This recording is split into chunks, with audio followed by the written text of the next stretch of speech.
முருகப்பெருமானோட 7வது படை வீடு எங்க இருக்குன்னு தெரியுமா? கோயம்புத்தூர் மாவட்டத்துல இருக்க மருதமலை முருகன் கோவில தான் பக்தர்கள் முருகப்பெருமானோட 7வது படை வீடாக நம்புறாங்க. மருதமலை மாமணியே முருகையாவுக்கு வர ஏப்ரல் 4ஆம் தேதி வெள்ளிக்கிழமை காலை 8:30 மணிக்கு மேல் 9:30 மணிக்குள் கும்பாபிஷேகம் நடக்க இருக்கு. மருதமலையில இருக்க குகையில பாம்பாட்டி சித்தர் சந்நிதி இருக்கு. இந்த சந்நிதியில இருக்க பாறையில நாக வடிவம் காணப்படுது.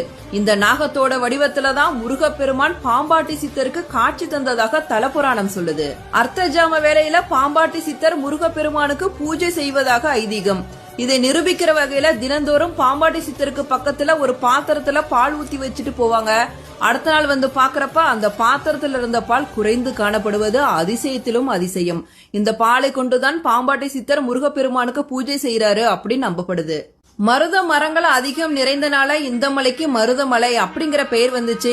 நோய் தீர்க்கின்ற மூலிகைகளை கொண்டதுமான மலையில் அருள்பவர் அப்படிங்கறனால இங்க இருக்க முருகப்பெருமானுக்கு மருதாச்சலமூர்த்தி அப்படிங்கிற பெயர் வந்தது. குசுத்துவராஜன் அப்படிங்கிற மன்னன் பேரூர் சிவபெருமானை வழிபட்டு 2 பெண் குழந்தைகளை பெற்றெடுத்தார்.